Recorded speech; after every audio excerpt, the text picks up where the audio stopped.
What a week. Just a couple of small films in cinemas for you, yeah? It's okay, yeah. Feeling good about it? I'm feeling really, I mean, outside of like, it's the small things now that are, getting in the way, but the big stuff is all good. Yeah. Do you know, funny you say the small things, when I watched Creed, it is stunning, by the way. It was such an emotional journey. And when you take a story that's so big in scope but delivers such a personal intimacy, what's the key to doing that for audiences? That little part of us inside of us, right, that you think no one knows or no one understands is probably the most universal element of us.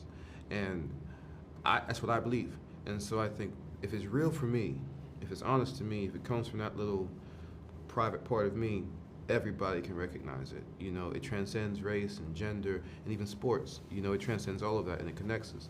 And then you get Michael B. Jordan to put an IMAX camera on it, and you do all the cosmetics that are needed, and you bring all the accoutrement, and that's in the soup. That's how we get some of it done, I think. One of the beauties, and for me, part of the emotional journey was that concept of a shared childhood trauma and heartbreak and the choices that we make when things happen to us. Was that a big part of the connective tissue for you as well? Absolutely. I mean, you never know. It takes, in an instant, something can go left or something can go right. I'm living proof of that. I may not have been in these movies. There's a whole path that I've seen, and I know that would put me in a whole different place. The choices we make, and the world that we're in, and how we're nurtured, is a huge part of it. I can look at my brother, I can look at other friends, I can look at my contemporaries, and it is just a matter of going left or going right. It's a story of Hercules. Ultimately, it's a story of Hercules. We are all living in our own fable. So yeah, that was something to explore in this piece, and we kind of try to do that with Adonis and Dame. We have so many tools available to us in our creative toolbox. The physicality of this role was obviously one for you. Was that a challenge? Was it something you really needed to put your heart and soul in? Because so much work must have gone into it. Yeah, the body doesn't lie. No, it's true. The body doesn't lie.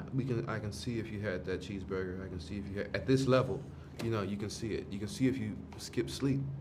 You can see if you got nervous and you overtrained. You can see all those things. It's a very Zen warrior monk mindset, and patience is a big part of it. That's difficult, right? To align yourself with the culture of really getting it done. You've got to sleep, you've got to rest, and you do have to participate in the cheat meal. You know what I mean? All these little things you go like, ooh, really? But it's about faith and really wanting the championship, wanting the prize. And these are the prerequisites for it. For me, that was the hardest part. Saying, okay, sleep, bro. And every second Friday, you got to eat this hamburger. You know what I mean? With all the grease and everything. You got to do that. Because it's going to help, so, yeah. Well, it worked. Thanks, darling. What a pleasure, seriously. Thank you so much. Thank you. Cheers, guys.